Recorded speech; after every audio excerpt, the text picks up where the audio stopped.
사도 바울이 제2차 선교 여정 중에 데살로니가에서 복음을 전했습니다.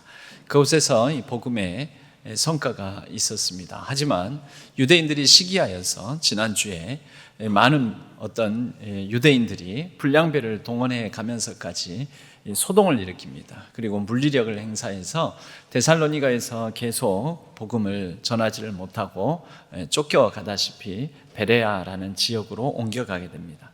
그리고 베레아라는 지역에서 또 복음을 늘 하던 대로 습관대로 복음을 전하게 되는데, 그곳에서 베레아 사람들이 바울의 말을 잘 신중히 듣고 또 믿는 사람들이 생기게 되었습니다.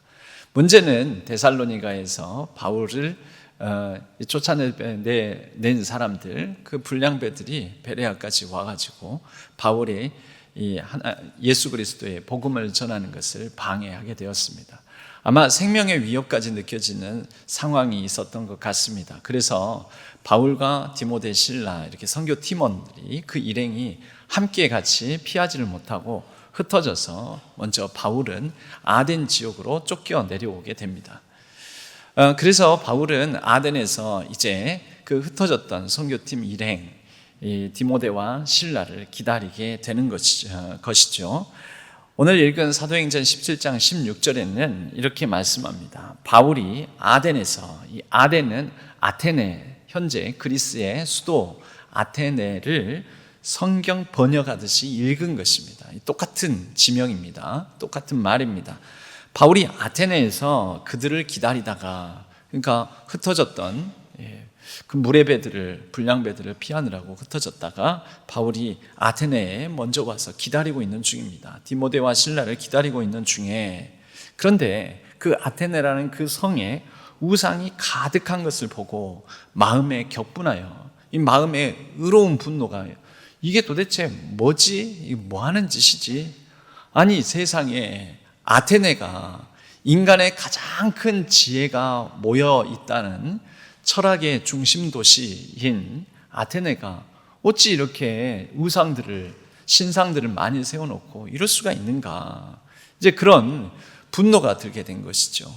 바울은 지성인입니다. 배운 사람입니다. 당시 로마 시민권자로서 태어나기도 했지만 또 히브리인 중에 히브리인이라고 나중에 자신을 소개할 만큼 유대 사회에서 가말리엘 문화생으로서 배운 사람입니다. 그때 당시에 최고의 유대 학문을 배운 사람으로, 당시에 뭔가를 배웠다면 오늘날 우리가 인문학이라고 불리는 그런 부분에 있어서 굉장히 소양이 있었던 사람이었죠. 그러니 당시 또 로마 헬라인답게 철학에 대해서도 상당히 조예가 있었을 것입니다.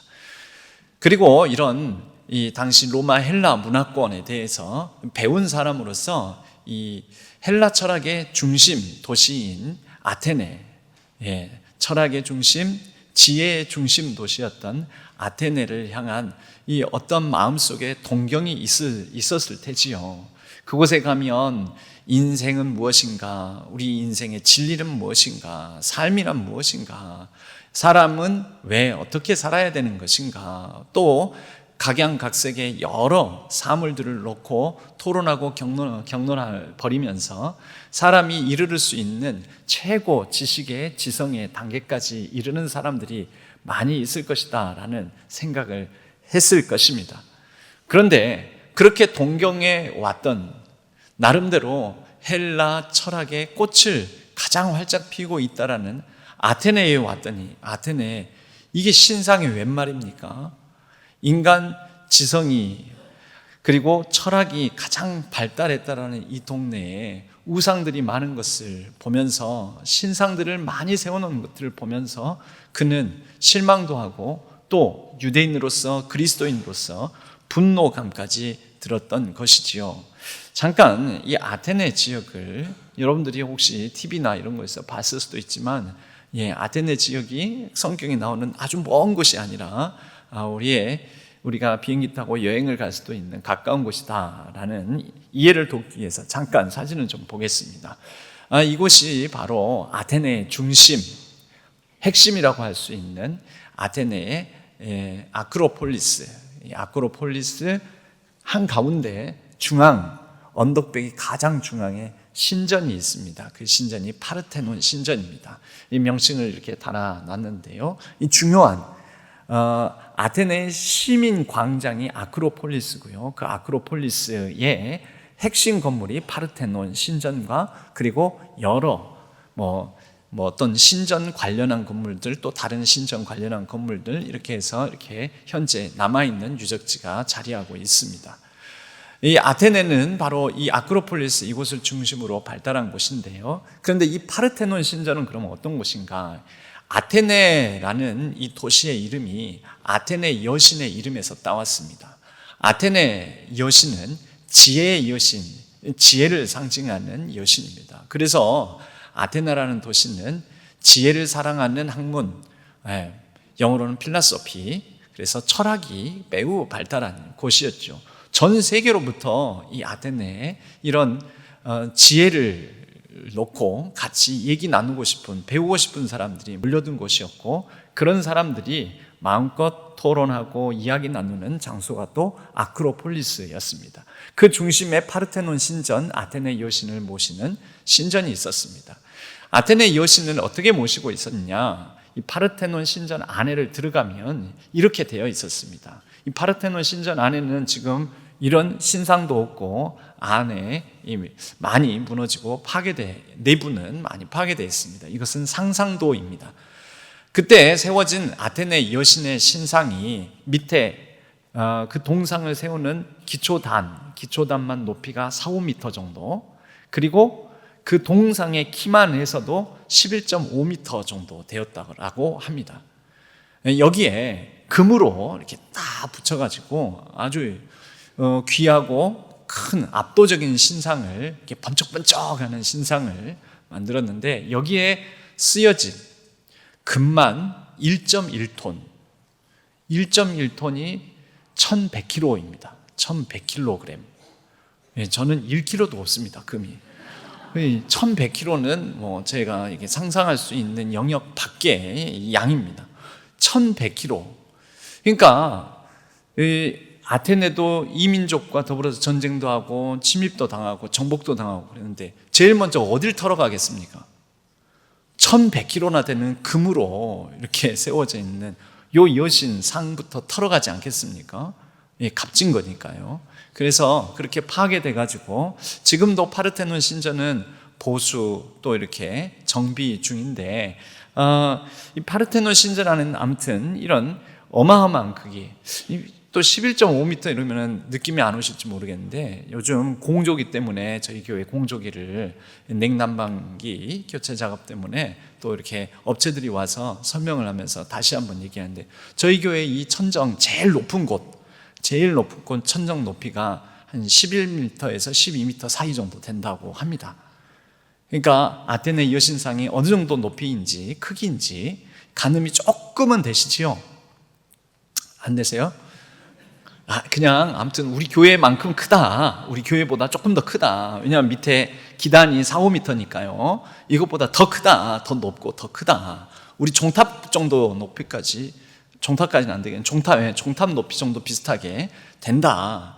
그러니 멀리서도 파르테논 신전의 위용과 또 신전 문을 통하여서 새어나오는 그 황급빛 찬란한 이 모습이 엄청 대단했겠지요. 가시거리가 길 때에는 심지어 60km 떨어진 곳에서도 그 금빛이 번쩍번쩍하는 것들이 이 눈으로 시각적으로도 보이기도 했다라는 말이 전해져 내려옵니다. 바로 이런 곳에 근데 아테네 여신상뿐만 아니라 이 곳곳에 수없이 많은 신상들이 있었는데, 여기에 만족하지 못하고 아테네 사람들은 계속해서 또 새로운 거, 또 새로운 신에 대한 이야기에 대한 어떤 지적 탐미, 지적 유의를 누리고 있었더라는 것이죠. 오늘 바울이 얘기하는 것에 대해서도 18절에 보면은 어떤 에피쿠로스와 스토아 철학자들, 그때 당시에 아테네의 철학에 두 흐름이 있었습니다. 스토아 학파와 에피쿠로스 학파가 있었는데, 이들도 바울과 얘기를 하면서 이 말쟁이가 무슨 말을 하는지 들어보자 하고, 어떤 사람들은 이방신을 전하는 사람인가? 우리가 이런 얘기는 안 들어봤는데 좀 특이한 얘기를 하네, 새로운 얘기를 하네. 바울이 예수와 예수의 죽음과 부활에 대해서 얘기를 하니까 그러면 하나는 죽음신이고 하나는 생명신인가? 이러면서 이들이 새로운 얘기 들으니까 재밌다, 새로운 얘기 들으니까 우리가 안 그래도 심심하던 차에 잘 됐다 이러더라는 거죠. 19절에 보니까 그를 붙들고 아레오바고는요, 사진상에 보면 이런 곳입니다. 그 아크로폴리스 그쪽 북쪽 끝에 보면 이런 언덕배기, 바위로 된 언덕배기가 있습니다. 바위로 된 언덕배기가 있는데 여기가 바로 아레오바고입니다. 보통 여기에서 아테네 시민들은 여기에서 재판을 많이 했습니다. 우리가 잘 아는 소크라테스, 너 자신을 알라 하면서 끝까지 악법도 법이다 하면서 독배를 마셨다는 소크라테스 재판이, 공개 재판이 이 아레오바고 언덕에서, 이 바위 언덕에서 행해졌습니다. 이곳에는 보통 재판적으로 많이 쓰였는데 이 아레오바고 저기에, 그러니까 바위 언덕이 굉장히 큽니다. 저기 사람들 개미처럼 보이잖아요. 저기에 올라가서 바울이 여러 사람들이 웅성웅성 모인 자리에서 설교를 하게 된 것이죠. 그 설교의 내용을 듣고자 하는 아테네 시민들의 모습이 19절에 보면 아레오바고로 가며 말하기를 네가 말하는 이 새로운 가르침이 무엇인지 우리가 알 수 있겠느냐. 그러니까 바울이 하는 얘기를 어떤 새로운 얘기, 새로운 신선한 뭔가를 추구하는 그들의 지적 유희를 충족시키는 얘기로 생각을 했다라는 거죠. 20절에 네가 어떤 이상한 것을 우리 귀에 들려주니, 계속 똑같은 얘기입니다. 새로운 가르침, 이상한 것. 여기서 이상하다는 것은 해괴망측한 이런 의미라기보다는 낯설고 한 번도 안 들어본, 이 영어에서는요 strange, 거기에서 낯선 사람, 이방인들을 stranger라고 얘기합니다. 근데 그 strange라는 단어가 특이한, 이상한이라는 뜻으로도 해석이 되거든요. 여기에서 이상한이라는 것은 낯선, 겪어보지 않은 그런 의미를 가지고 있습니다. 어떤 낯설고 우리가 한 번도 안 들어본 것을 우리 귀에 들려주니 그 무슨 뜻인지 알고자 한다. 21절에 모든 아덴 사람과 거기서 나그네 된 외국인들이 이걸 정리해서 말을 합니다. 가장 새로운 것을 말하고 듣는 것 이외에는 달리 시간을 쓰지 않음이더라. 이것을 기록한 누가가 보기에 아데네 사람들이 그렇게 새로운 것을 듣고 얘기 나누고 또 토론하고 알고자 하는 그런 성향들이 가지고 있었다라는 거죠. 보통은 그런데 이렇게 새로운 얘기, 새로운 것을 말하고 듣는 것 이외에는 달리 시간을 쓰지 않는 사람들 보고 우리는 한량이라고 얘기합니다. 실제 아테네는 이 아크로폴리스에서 모여서 토론하고 이런 쓰잘데기 없는 얘기들을 주고받는 이 사람들이 다 자유민들이었고 또 귀족들이었습니다. 그러니까 이들은 먹고 살만하니까 이제는 그들에게는 더 이상의 걱정 고민이 없고 오직 이런 새로운 얘기, 뭔가 좀 현학적인 얘기, 또 피상적인 얘기, 형이상학적인 얘기, 추상적인 얘기, 이런 얘기들만 하면서 시간을 보내고 날을 세우고 그랬다라는 거죠. 우리 조선시대로 따지자면 정자에서 시집고 풍류를 읊는 양반들이라고 말할 수도 있겠습니다.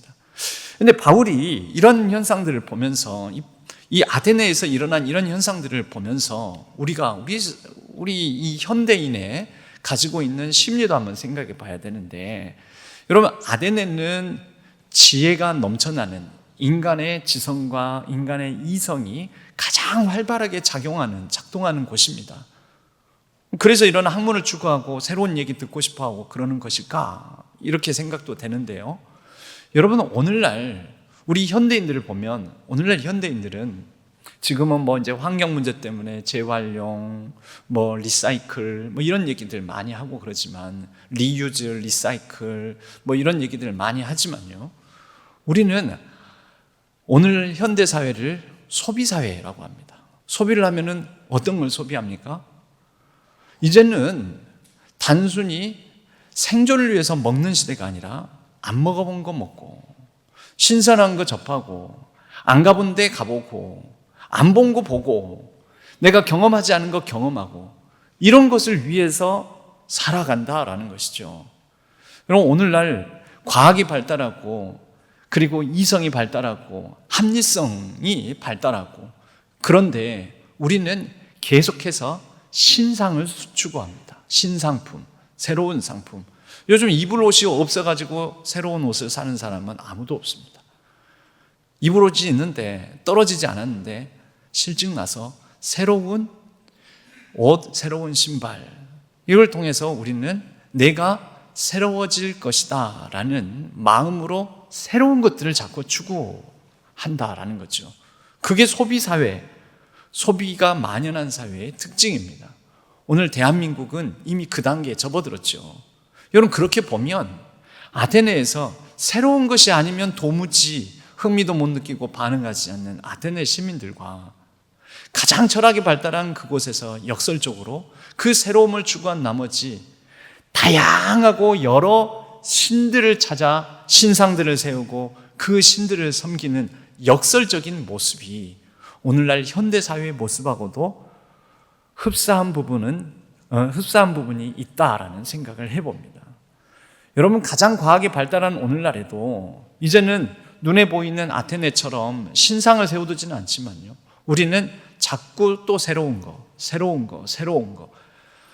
연예인도 또 새로운 신인 연예인, 새로운 사람들, 새로운 것을 추구하는 가운데서 우리는 자꾸 이미 알고 있는 거, 이미 맛본 거, 이미 잊고 있는 거, 이미 누리고 있는 것으로는 만족하지 못하고 계속 갈급해하고 허기지는 그런 모습을 보이고 있다라는 것이죠. 그래서 자꾸 아이돌, 여러 연예인 아이돌이 우상이란 뜻이거든요. 그래서 자꾸 여러 아이돌들, 또 새로운 자극들, 새로운 볼거리들, 새로운 먹거리, 입을거리들을 추구하는 그런 현상이지 않겠습니까? 바울이 보기에는 이 아테네 사람들이 헛되는 신들을, 이때는 이때의 무슨 신, 지혜의 신, 전쟁의 신, 바다의 신, 바람의 신, 또 대장장이의 신, 술의 신, 뭔 신 해가면서 온갖 잡다한 신들이 많이 있습니다. 그러다가 또 새로운 신들을 발굴해내는 것이죠. 발견하고 발굴하고 세우고 그리고 그 신을 섬기고, 이런 모습이 새로운 것에 대한 신상심리, 신상을 향해서 갖는 인간의 허기진 그 심리를 드러내는 것, 이런 것으로 보았다라는 것이죠. 인간이 불안하고 채울 수 없음에 예수님께서 사마리아 여인을 만나서 그 여인에게 말합니다. 너의 남편을 데려와라. 내겐 남편이 있었으나 지금 있는 남편도, 같이 사는 남자도 내 남편이 아닙니다. 그래, 옳도다, 네 말이 맞다. 너에게 남편이 이미 5명이 있었다. 여러분, 그 여인에게는 무엇이 있을까요? 그 남편으로도 채워지지 않는 부분이 있었겠지요. 계속 허기지는 것입니다. 예수님께서 말씀하시죠. 내가 너에게 영원히 목마르지 않는 그 물을 주겠다, 생명수를 주겠다라고 합니다. 여러분, 이 땅의 많은 사람들은 그 어떤 것으로도 채워지지 않는 새로운 것으로 채우고자 하는 심리를 가지고 있습니다. 그런데 결국은 채우지를 못합니다.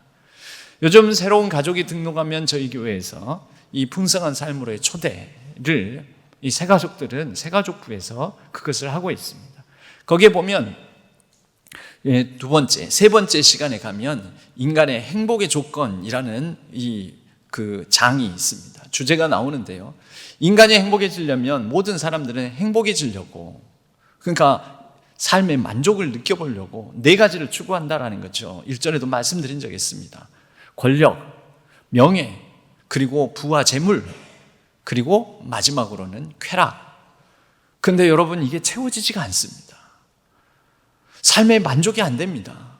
부, 쌓으면 쌓을수록 더 큰 부, 새로운 부를, 신선한 부를, 쾌락, 어떤 재미를 보고 나면 그거 말고 더 신선한 자극, 새로운 어떤 자극을 추구합니다. 명예도 권력도 먹으면 먹을수록, 마시면 마실수록 마치 소금을 마시면 배는 부르는 것 같으나 계속 갈증 나듯이 갈증이 납니다. 그 과에서 이 부분을 얘기합니다. 인간이 행복해지려면 이 4가지로는 어느 정도는 필요할지 모르지만 이걸로는 채워지지 않는다. 그래서 2가지가 필요하니 그 한 가지는 무조건적인 사랑. 2번째로는 인생의 목적, 인생의 참된 목적과 가치, 여러분 이것이 있을 때 사람은 비천하나 부하나 높으나 낮으나 건강하나 좀 몸이 약하나 자신에게 주어진 삶의 처지 어떠한 경우에서도 또 새로운 것을 계속 찾고 구하는 심리가 아니라 행복감을 누릴 수 있다라는 것이죠. 여러분 그 무조건적인 사랑과 인생의 목적을 주는 분이 누구입니까? 하나님이십니다. 하나님은 우리를 향한 무한한 사랑을 가지고 계시고요. 그리고 하나님은 어제나 오늘이나 내일이나, 그러니까 하나님은 어떻게 보면 새로운 신이 아니에요. 새로운 분이 아니에요. 창세 전부터 창조 이후 그리고 이 땅의 종말까지 어제나 오늘이나 내일이나 영원 불변하신 분이신데, 근데 인간이 갖고 있는 그 신상심리, 새로운 상품을 추구하는, 경험하고 맛보고 입고 하려고 하는 그 심리가 어떻게 불변하신 하나님 통해서 채워진다는 것입니까?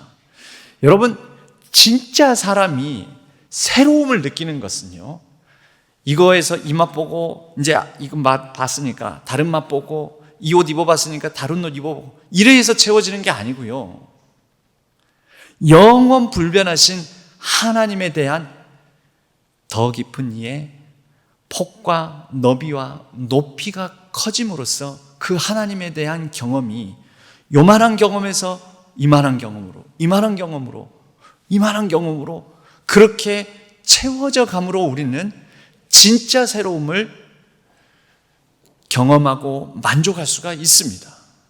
여러분, 우리가 사랑하는 아내, 남편을 처음 만났을 때 그때는 사실 서로에 대해서는 진짜는 모릅니다. 근데 그때는 이상하게 끌려서 만났는데, 그런데 세월이 지나가면서 어떻게 됩니까? 서로를 알아가죠. 더 깊이 있는 이해를 갖게 되죠. 그리고 그렇게 살아오면서 이야기를 만들어갑니다. 같이 싸우기도 하고 다투기도 하고, 이 사람하고 헤어질까? 이런 생각도 했다가, 그리고 같이 자식 키우면서 어려움도 겪고 가정을 이루면서 여러 가지 이 풍랑도 같이 이겨나가고, 그러면서 서로 깊은 이해를 갖고 정이 생겨나가는 거죠. 여러분, 여전히 변함없이 예전에 알던 그 사람이 지금 현재 내 남편은 내 아내이지만 우리는 이 사람을 다른 누군가로 대체 불가능한 사람이 됩니다. 왜요? 함께 이루어온 이야기들이 있으니까요. 여러분, 사람이 만족스러운 삶을 살아가는 것은요, 변치 않는 불변의 본질 하나를 두고 거기에 여러 이야기가 쌓여져 나가면서 사람은 인생의 신선함을 느끼는 것입니다. 이게 진짜 삶을 풍요롭고 가치 있게 만드는 신선함인 것입니다. 신앙이 그렇습니다. 아덴의 사람들은 이 신에서 저 신으로, 또 다른 신으로, 또 신상 세우고, 또 신전 세우고, 또 이 신, 저 신, 저 신, 저 신, 저 신, 저 신, 계속 그렇게 신들을 늘려가며 새로운 신을 발굴해 나가고 새로운 신을 세워 나가고, 그렇게 여러 우상들에게 탐닉을 했지만 그들에게는 아무것도 남는 게 없었습니다.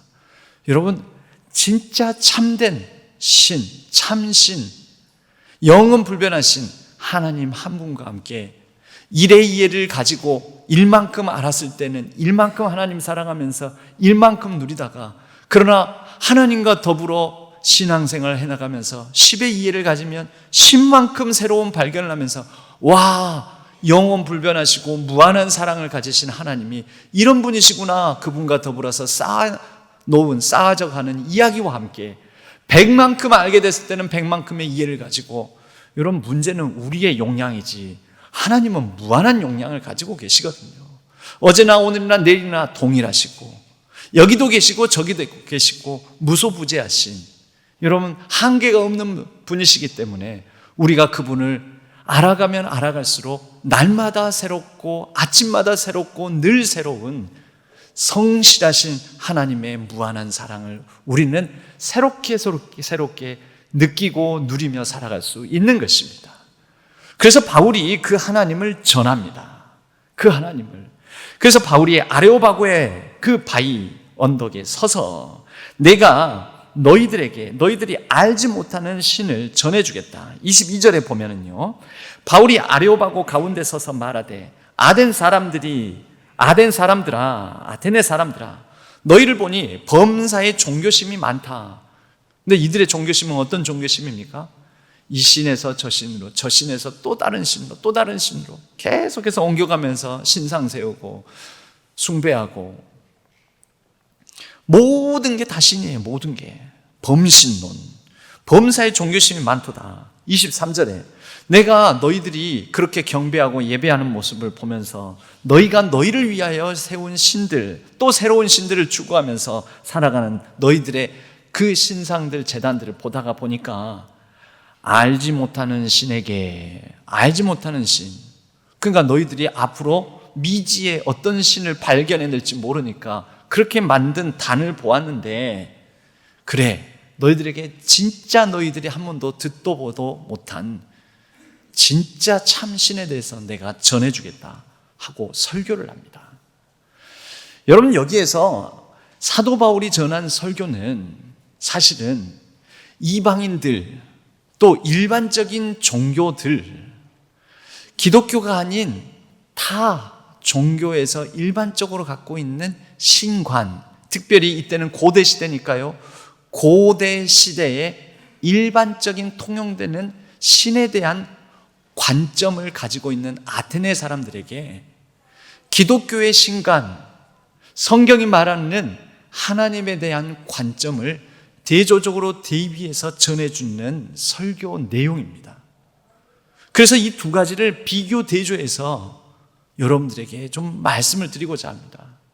바울은 먼저 이 아테네 사람들이 가지고 있는 이방 신관에 대해서 꼬집어 말하기 시작합니다. 24절에 우주와 그 가운데 있는 만물을 지으신 하나님께서는 천지의 주제시니 손으로 지은 전에 계시지 아니하시고, 손으로 지은 전에 인간이 만든 집 안에, 인간이 만든 건축물 안에, 거기에 머물러 계시는 분이 아니다라는 것입니다. 여러분, 고대에는, 그리고 많은 신, 특히 무속신앙들에서도 그러는데요, 특별한 조각, 특별한 집, 특별한 장소를 구별해 놓습니다. 그리고 여기에 그 신이 있다, 여기에 그 신이 있다, 여기에 다스리신다, 여기에서 만나주신다, 그렇게 잡습니다.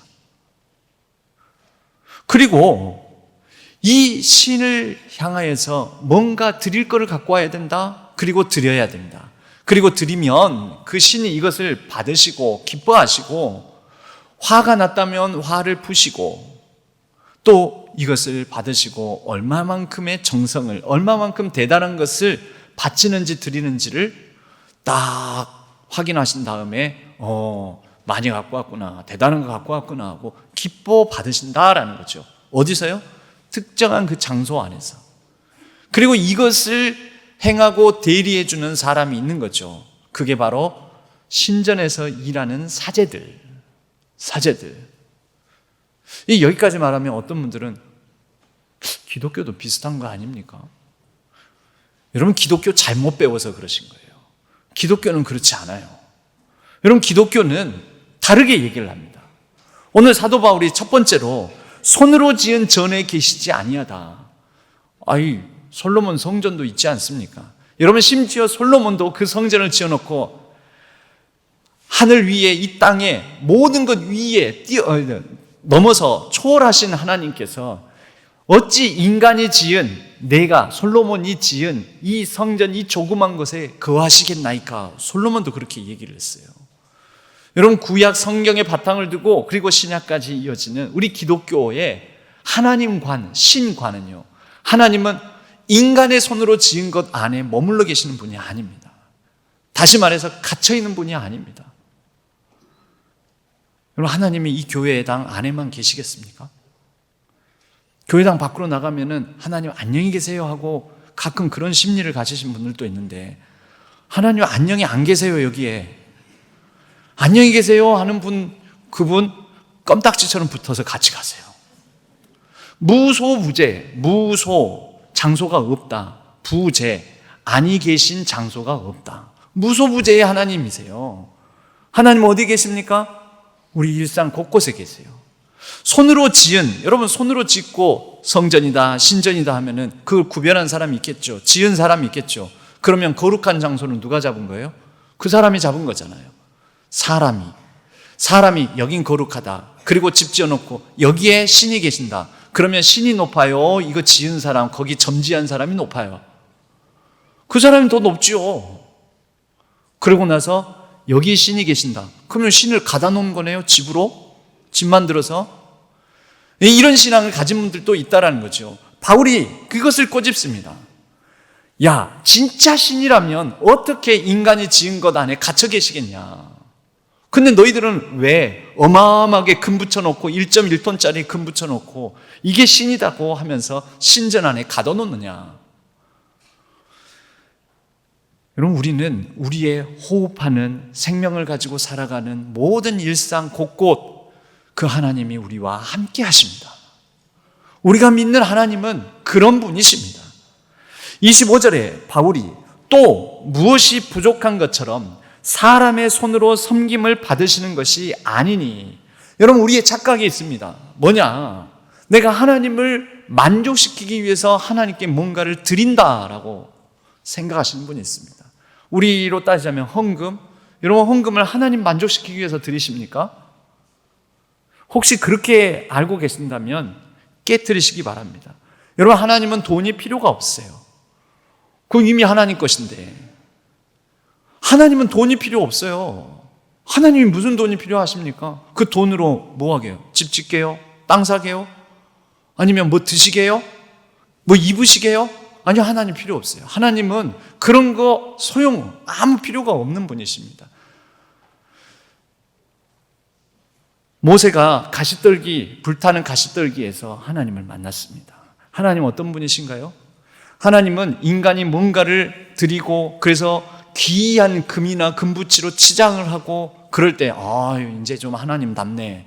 인간이 꾸며져 드려야지 하나님다우신 분이 아니에요. 모세가 이스라엘 백성들에게 가서 누가 나를 보냈다고 하리까? 하나님이 불타는 가시떨기 나무에서 말씀하십니다. 나는 스스로 있는 자다. 나는 어떤 것으로 규정을 내릴 수가 없다라는 표현입니다. 나는 나다. 나는 나. 나는 어떤 것으로부터 말미암아 존재하는 것도 아니고 너희들이 나를 알아주든지 못 알아주든지 너희들이 나를 예배하든지 그렇지 않든지 나는 나다. 여러분, 하나님은 우리 때문에 하나님이 계시는 게 아닙니다. 우리 때문에 하나님께서 더 대단해지시는 것도 아닙니다. 그 다음 말씀에 보면 이는 만민에게 생명과 호흡과 만물을 친히 주시는 이심이라. 하나님이 주시는 분이에요. 우리가 그것을 받아서 호흡, 생명 받아서 누리고 살고 있는 거죠. 여러분, 그렇기 때문에 하나님께 헌금하면서 이 헌금 드리면 하나님께서 나 복 주시겠지. 반대로 헌금을 안 하면 하나님께서 나 벌 주시겠지. 또 다른 표현으로 내가 요즘 일이 안 풀리는 거 보니까 하나님께 뭔가를 드리지 않아서 내가 요즘 일이 안 풀리나 보다. 그런 거 아니에요. 이제 수험생들 이제 수능에 가까웠는데 수학 능력 시험을 잘 못 봤어요.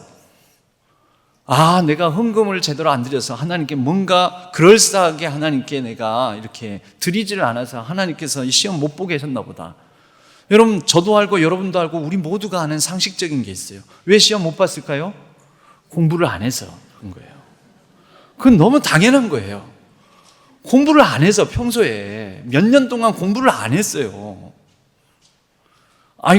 가끔 그날 컨디션이 안 됐어요. 컨디션 관리를 잘 못해서 그런 거잖아요. 어떤 사고를 당했어요. 그럼 내가 벌 받는가 보다. 아니에요, 여러분. 내가 부주의해서 또는 내가 아니면 상대방이 부주의해서 교통사고가 난 거예요. 안 그렇습니까? 벌 받아서 아니에요. 그러므로 벌을 안 받기 위해서 헌금하시고 복을 받기 위해서 헌금하시고, 여러분 그러지 마세요. 하나님은 헌금 필요 없어요. 그런데 성경에는 헌금해라는, 그래도 헌금을 이렇게 거룩하게 구별해 정성껏. 여러분, 하나님의 뜻은 어디에 있냐면 하나님은 공동체에 관심이 있습니다. 하나님이 세상을 이처럼 살아요. 하나님은 세상에 관심이 있고 그 세상에 살아가는 사람들에게 관심이 많습니다. 여러분, 헌금이 어디에서 필요합니까? 하나님께는 헌금이 필요 없습니다. 그런데 교회에는 필요 있습니다. 당장 지금 우리 공족의 공사를 하면서도 돈이 좀 필요합니다. 몇 억 필요합니다. 이 교회를 유지하는 데 필요합니다. 저 먹고 사는 데 필요합니다. 우리 구제 활동하는 데 필요합니다. 교회 공동체를 통해서 결정을 해가지고 밖으로 지출하면서 집행하는 데 필요합니다. 노회를 위해서 필요합니다. 총회를 위해서도 돈 필요합니다. 그렇게 쓰는 거예요. 공동체를 유지하고 공동체를 가꾸고 공동체를 세우기 위해서 교회 공동체뿐만 아니라 때로는 우리 교회 밖에까지 그 헌금으로 나누면서 공동체를 세우기 위해서 여러분, 그러라고 헌금하라는 거예요. 그리고 그 공동체가 바르게 세워지고 공동체 안에서 사람들이 공평하게, 공정하게, 공의롭게 잘 지내고 살아가는 모습을 보면, 공동체가 바로 세워지는 것 보면 하나님께서 그걸 보고 기뻐하시는 거예요. 하나님은 먹지도 않으시고 졸지도 아니하시고 입지도 않으세요. 하나님에게는 필요가 없습니다. 우리는 그러한 정신으로 하나님께 드리는 거지, 하나님께 드린다라는 신앙 고백을 가지고 헌금도 하고 그러는 거지, 이걸 드리면 하나님께서 나 때문에 영화롭게 되겠지, 더 멋져지시겠지, 그래서 하나님께서 우상을 세우지 말라는 것입니다. 우상 세워서 금 붙이고 뭐 보석 박아놓고 이런 거 하지 말라는 거죠. 막 정성껏 새겨놓고 이런 거 하지 말라는 거죠. 근데 우리는 우리의 마음속에 그런 심리를 가지고 있습니다. 여러분, 그것은 기독교가 아닙니다. 우리는 내게 있는 것 중에 구별하여 이것을 통하여 하나님께서 원하시는 뜻을 따라 사람을 세우고 공동체를 세우고 이렇게 사회를 세우고 하기 위하여 우리의 것을 내놓는 것입니다. 그렇게 하나님은 사제주의에 대해서도, 그래서 종교개혁이 그래서 일어난 거 아닙니까? 우리 개신교는 카톨릭은 유난히 여기 있는 성전, 성당, 그래서 카톨릭은 교회라고도 안 하고 성당이라고 하잖아요. 특정 이 지어놓은 이곳을 성당, 거룩한 집이라는 거예요. 이곳이 거룩하다. 그리고 성직자 강조하죠. 사제, 신부. 그리고 사제를 통해서만 용서도 받을 수 있고 고해성사도 하고 그렇게 얘기를 하죠. 근데 우리는 그렇지 않아요.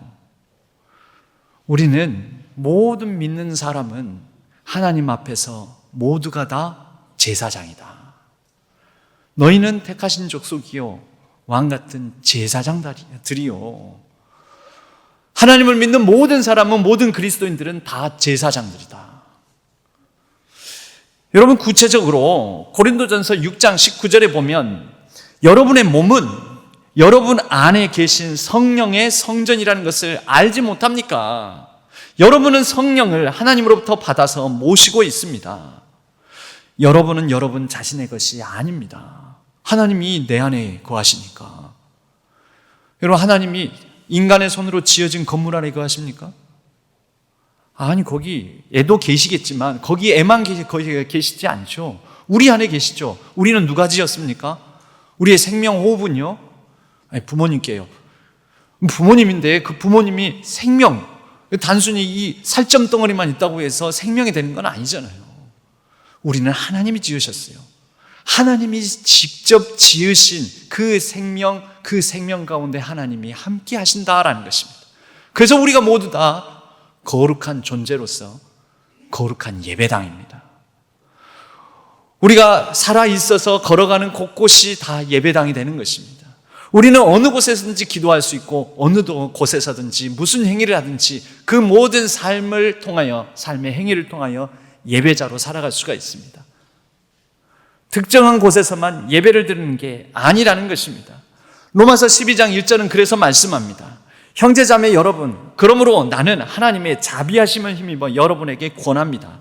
여러분의 몸을 하나님께서 기뻐하실 거룩한 산제물로 드리십시오. 이것이 여러분이 드릴 합당한 예배입니다. 개역개정에는 이것이 여러분이 드릴 영적 예배니라 이렇게 되어 있습니다. 그런데 원래 뜻은 합당한 예배. 예, 우리가 하나님을 우리 몸, 생명을 가지고 있는 내 안에 모시고 있으니 내가 있는 곳곳에서 살아가는 모든 행위가 뭐가 되는 것입니까? 산 예배, 예배 행위가 된다라는 거죠. 기독교 신앙은 이런 것입니다. 아테네인들에게 바울은 기독교의 신앙과 기독교의 신앙을 얘기를 합니다. 당신들은 신전 안에서만 거창하게 치장하고 금 바르고 뭐 갖다 주고 그러고 나서 신전 밖에 나와서는 당신들 마음대로 살아가죠.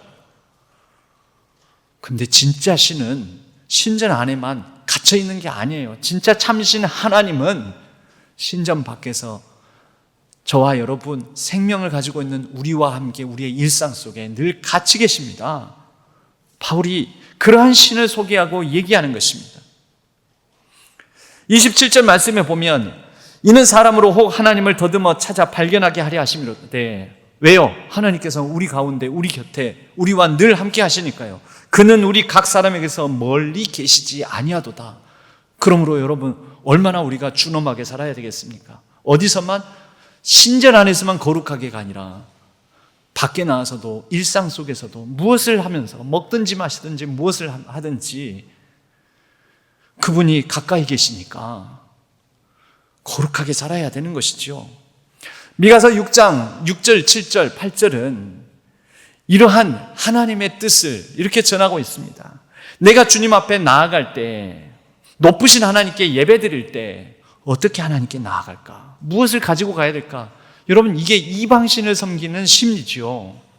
새로운 신, 이 신이 아니면 저 신. 왜? 이 영역에만 있던 신인데 이 영역에서만 힘을 발휘하는데 저 다른 영역에서는 다른 신을 섬겨야 될 거잖아요. 그래서 신상들을 그렇게 많이 두는 거예요. 근데 우리는 신상을 세우지 않아요. 세울 필요 없이 하나님은 어디에나 계시니까 우리와 무엇을 가지고 가야 할지, 그러면 만족하실지, 그러면 벌을 안 내리실지, 번제물로 바칠 1년 된 송아지를 가지고 가면 됩니까? 수천 마리의 양이나 수만의 강줄기를 채울 올리브 기름을 드리면 주님께서 기뻐하실까? 내 허물을 벗겨주시기를 빌면서 내 맏아들이라도 주님께 바치면 하나님께서 받으실까? 내가 지은 죄를 용서하여 주시기를 빌면서 이 몸의 열매를 주님께 바치면 하나님께서 받으실까? 미가 예언자를 통해서 하나님께서 말씀하십니다. 그거 다 필요 없다. 내가 진짜 바라는 것은 사람아, 무엇이 하나님께서 원하시는 착한 일인지 선한 일인지를 이미 가르쳐 주었으니 너에게 요구하는 것은 오직 공의를 실천하며. 여러분, 공의는 어디서 실천합니까? 하나님을 향해서 공의를 실천하나요? 아닙니다. 우리끼리 실천하는 것입니다. 우리끼리 나누고 돕고 사람 세우고 섬기고 사랑하고 공정하고 공평하게 대하고 공의를 실천하고 인자를 헤세드, 이 인자는 인애와 사랑을 말합니다. 인애와 사랑을 베풀며 자비를 베풀며 겸손히 네 하나님과 함께 동행하는 것, 여러분 하나님은 이것을 받으십니다. 그런데 공의를 실천하고 사랑을 베풀고 나누고 겸손하게 행하는데 돈도 필요하고 희생도 필요하고 헌신도 필요한 것이죠. 그래서 헌금도 하고 봉사도 하고 함께 나누고 그러는 것이죠. 여러분, 이것을 하나님께서 받으신다라는 것입니다. 아주 새로운 얘기였습니다. 아테네 사람들에게 이런 얘기, 그런 신에 관한 얘기, 그들에게는 이해가 되지 않습니다. 그래서 이 아테네에서는 열매가 없습니다. 믿는 사람이 거의 없었습니다. 그냥 그들은 또 새로운 신상품을 오늘 접했다, 새로운 신에 관한 얘기를 들었다 하고 흘려보내버립니다. 그렇게 그들은 만유의 주, 모든 만물의 주인 되신 하나님을 믿고 따를 기회를 그냥 지적 유의로 놓쳐버리고 맙니다. 사랑하는 신안의 성도님들, 여러분들은 어떠십니까? 오직 공의를 행하며 공동체를 같이 이뤄가며 공동체의 공평과 공정함을 실천해 나가며 서로 사랑하며 겸손하게 하나님과 어느 곳에서든지 그렇게 하나님과 함께 동행하며 살아가는 삶의 예배를 드리시는 진정한 그리스도인 신앙인들 다 되시기를 바랍니다. 그렇게 살아갈 때 여러분, 하나님의 뜻은 하나님의 나라에 있습니다. 그렇게 살아갈 때 하나님께서 다스리시는 그 나라가 우리 교회에, 우리 교회 밖에, 우리의 일상에, 우리가 살아 숨쉬는 우리의 일상 곳곳에서 그 나라가 하늘에서와 같이 땅에서도 이루어지는 복된 역사가 펼쳐질 것입니다. 그러한 삶을 살아가는 우리 신안의 모든 성도님들 되시기를 주님의 이름으로 간절히 축원합니다.